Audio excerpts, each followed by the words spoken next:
Good morning and welcome to Daily Red Devil for all of your latest Manchester United transfer news and talk. And as always, we're back with another massive show to bring you guys this morning. But before we jump into that, please do smash a like on the video.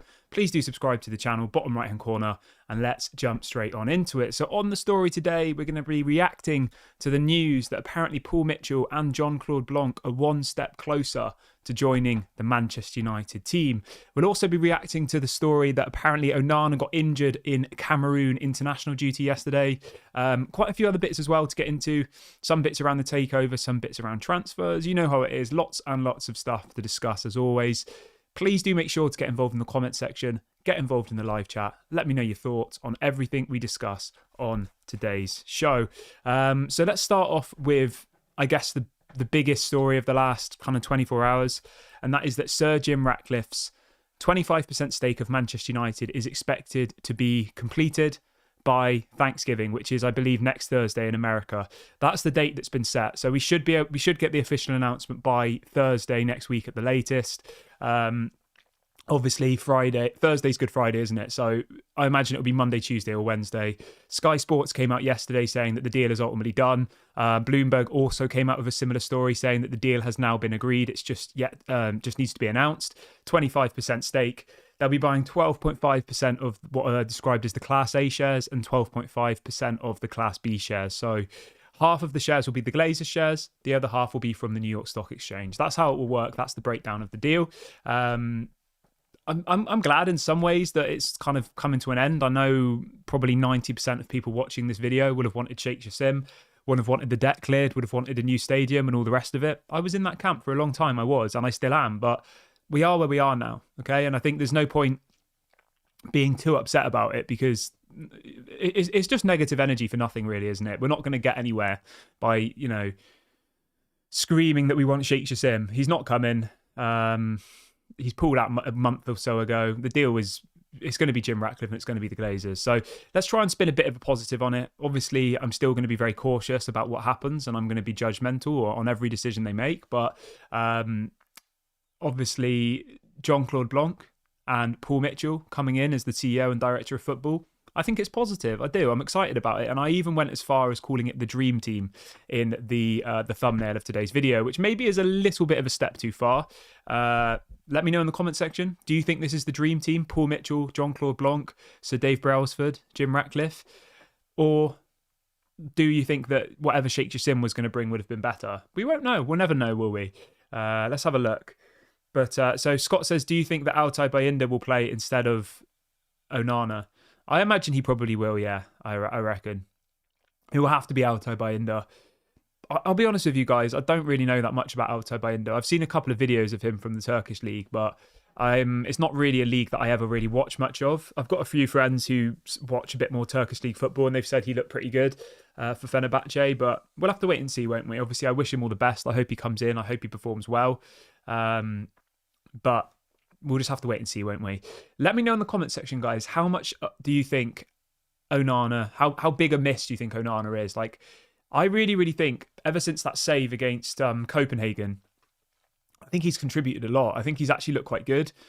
I still don't think we're seeing the best of his distribution side, but when you've got a defence of Lindelof, Maguire, Johnny Evans and Dalot, you're not going to see a goalkeeper playing up from the back. You simply won't. He was kicking it long a lot, wasn't he, just to try and avoid any issues with Maguire's passing out from the back or Johnny Evans' passing out from the back. You know that if that's Martinez and Varane in front of him, they'll probably be able to play out from the back quite nicely. So we've still got that to look forward to really, really see how he does in his distribution and all the rest of it. I think that side of his game has kind of gone a little bit under the radar at the moment because we're simply just not seeing it. Fred says, yes, we've just got to roll the dice now. Yeah, I think that's it, isn't it, mate? You've just got to roll the dice. It's very easy to get super negative about Manchester United. Like, we are the most toxic club in the world, I think, by way of what's going on, the Glazers, the poor performances, people saying sack the manager. I think there's so much toxicity around Manchester United at the moment that, like, we need to just try and look at it with a glass half full type situation, try and spin a bit of a positive. Now, that doesn't mean that we're all going to become Glazer facilitators, but we are where we are. There's nothing, we've tried to protest, we've tried to do these things. It didn't make any difference. So we've just got to try and hope that Jim Ratcliffe does have the right intentions. He comes in and he makes change. And then hopefully in years to come, he buys the club and we at some point see the success that we used to have in the 90s. Will that happen or not? I don't know. None of us know, do we? Will that have happened under Sheikh Jassim? I don't know. Maybe it would have set us for a better chance of achieving it, but we're never really going to know, are we? So anyway, let's move on to the next story. So let's just talk about this dream team really, really quickly. So the headline last evening is that Jean-Claude Blanc is now set. Sorry, it says Jean-Claude Blanc to Manchester United is a done deal. He will replace Richard Arnold as the CEO. So it looks like Jean-Claude Blanc is done. That's positive. Really, really happy about that. I think he was my preferred man for the job. And then in relation to Paul Mitchell, there's a similar story coming out this morning, about Paul Mitchell, saying that effectively the Paul Mitchell to Manchester United deal as the director of football is done. So that's really, really positive. Obviously, it hasn't been announced yet. We'll have to wait for the official announcement. I'm happy about that. I am. I don't think Sheikh Jassim would have done something better than that. I think those two are probably the best people in the job. I think they're the two people that I would have picked. So we just need to wait for the official announcement now. But it will happen from what I'm hearing. So hopefully in the next kind of 2 to 3 weeks, we'll get that official announcement from the club that they've appointed new executive, Jean-Claude Blanc, and they've appointed a new director of football. And then we can start trying to piece together what the future will look like. We can start trying to decide what our philosophy will be. And hopefully then, we'll start to be run a bit more competently. Obviously, it might not work. You never know. It might go the wrong way. We might be sat here in 6 months' time and say, Paul Mitchell's come in, he's signed terrible players. We're buying the same types of players as we were buying before, 70, 80 million pound people. Like, you just don't know, do you? It's impossible to predict. But I think looking at Paul Mitchell's track record, I definitely think that he is the preferred option. Sky Sports then are reporting this morning that I think they're saying that Richard Arnold leaving the club will be the first of quite a few changes at Manchester United over the next few days. So we are expecting, obviously, John Murtough to go. That's already been reported. And then we're expecting more people. So whether that will be the scouts, whether that will be other people working in the recruitment team, I would clear out the whole of that department. I would, because our recruitment has been terrible over the last 18 years. That's really, really where we've gone wrong since Sir Alex Ferguson left, since obviously David Gill, he was his right-hand man. Since those two left, it's all just gone backwards, hasn't it? And the reason it's gone backwards is because we've empowered money men, Richard Arnold, John Murtough, into footballing jobs. And they don't have the footballing skills or the knowledge to be able to be the directors of football. They don't, simply. Like, how many players has John Murtough discovered? None, I would say. When you compare that to someone like Paul Mitchell, who discovered people like Sadio Mane, Son at Tottenham, he discovered Nkuku. He's brought through all of these incredible people. If you looked at John Murtaugh's, discovered talent, it would be Anthony for 100 million, Mason Mount for 60 million, Onana for 50 million. None of those are uncovered talents. They're already people that everybody already knows about. I could have picked those names out, and I'm not being paid by Manchester United vast sums of money to make big decisions. So yeah, I think it's positive. I'm feeling quite happy. I just want it all to be announced now and just to be able to get on with it. Malp says Rashford's injured too. I think with Rashford, he collided with what's he called, Trent Alexander-Arnold. I think he'll be all right though. Milas says, I think only Bruno will be fit in January. Yeah, I wouldn't be surprised, mate. What else have we got in the chat today? Scott says, can't see that happening, mate. Mitchell, I don't think he's as thick as his predecessors. Yeah, I would be absolutely shocked if somebody comes in now and makes the same mistakes as the previous people, What else have we got? The Unlimited says we're still 2 to 3 summer transfer windows away. I would say so, mate. Yeah, I think we still are at the very beginning of a rebuild. I know that some people had us in a title race this season. Some people expected us to win Champions League this season. That's completely fine. Obviously, I can't tell you what your level of expectations should be from Manchester United. Okay, if you lived through the 90s and you experienced all of those glory years, you have that level of entitlement, don't you, where we should be winning every game, we should be winning trophies, but we have really just got to reset the scales a little bit. We're not that same team anymore, and we do need to rebuild, we need to reset to try and become that team again. It can happen, it will happen. We just have to be patient, we have to get behind the players, we have to get behind the manager, and then most importantly, we need to trust that whoever this director of football is, gets rid of the players that aren't good enough and brings in young, hungry people. That's what needs to happen. And I'm confident that we can get back to where we were. We have the resources, we have the fan base, we have the, the stadium by way of size. We have all of the stuff there to be a big club. The only thing that we're lacking is the on-field element of it. Our finances, our fan base, the commercial side, all of that is one of the best in the world, in the top 5, let's say. But it's just our footballing ability, which is really, really suffering at the moment. So just to be really, really clear, the headline coming out from Bloomberg late last night is this: the Glazers have now agreed to sell 25% of their stake in Manchester United to Sir Jim Ratcliffe at about $33 per share offered. It says once processed, the Glazers will own 52.5% and transfer control of sporting operations to Jim Ratcliffe and Ineos. So that's been confirmed by Bloomberg last night. We're just waiting for the official announcement. The main word you need to focus on is that the Glazers have agreed to sell 25%. So the deal has been done. I assume they'll just be doing the final bits of paperwork, signing documents, whatever it is that needs to happen. The only thing we need to be aware of is that obviously the Premier League need to approve it. So I think there'll be about a 3 to 4 week window where the Premier League look at this deal and they decide whether they'll approve it. And I would be absolutely shocked if they didn't approve it. There's nothing not okay about this deal from a kind of Premier League perspective. It's ultimately someone investing into a football club, and everybody knows who Jim Ratcliffe is. Everybody knows he owns other football clubs. They know he owns Ineos. I think when it was Sheikh Jassim, there was a little bit more questions being asked because people were saying, is it actually a Qatar state-backed bid? No one really knew where the money was coming from, whereas this is pretty obviously coming from Ineos. Like, we all know that. So I imagine that will get pushed through relatively quickly. Daz says, we have the machine already. It just needs to be well-oiled. Yes, I agree with you, mate. Somebody else says, I have gone through Jean-Claude Blanc profile. He is the best profile of CEO Manchester United need now. I agree as well.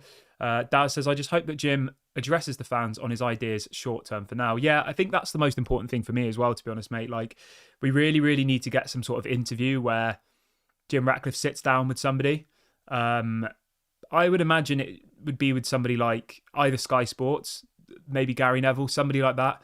And he just gets asked some difficult questions, Why have you kept the Glazers? Blah, blah, blah. Like, we need to know all the answers to these questions. And if he says it was the only way to do the deal, blah, blah, blah, then I think he'll earn a little bit more respect, And if he says, yes, I'm buying the whole club in 3 to 5 years, like, that will put a lot of people's minds at ease. So hopefully we get that.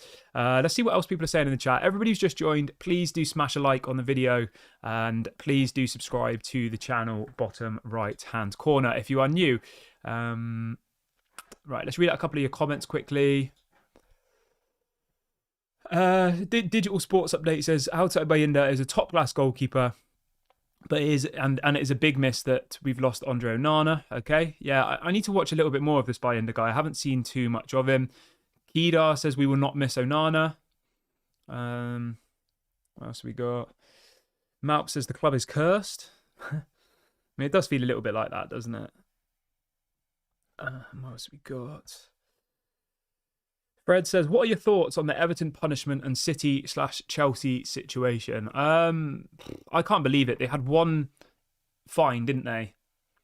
Everton. I think they were deducted 10 points because they were 20 million. Their losses were 20 million more than what it should have been. I mean, it's ridiculous, isn't it? What's going to happen to Man City then? They've got 115 charges. They'll be in the Conference League or something. If it's done fairly, they shouldn't ever be in the Premier League again. If they've got 115 charges and Everton had one and got 10 points deducted. In some ways, I think I'm quite glad that they were strict on Everton because this will now put more pressure on whoever makes these decisions to sort out this Man City situation. I mean, they've just won the treble. They're probably going to win the Premier League this season. And if all of that's been achieved off cheating, then they need to be punished for that. They do. With 115 charges looming over their head, they have to be punished. Mida says 1,150 points deduction for City. Yeah, I mean, it should be, shouldn't it? They should be down in the Conference League. Like, that would be fair. They should be completely taken out of English football and put down, I mean, even lower than the Conference League. They should be playing football on fields with people who have full-time jobs outside of football, Saturday league level. Like, that's what should happen. Let's see. But yeah, let me know what you guys think about the Everton situation in the comment section. Do you think it was fair? I think it's a bit unfair, but obviously I don't know the ins and outs of the deals. All I know was that they were 20 million. Their losses were 20 million higher than what it should have been in 1 year, and they got fined 10 points. Like, yeah. Leela says, what happened to Everton is unfair. Nothing is happening with City. Yes, I agree.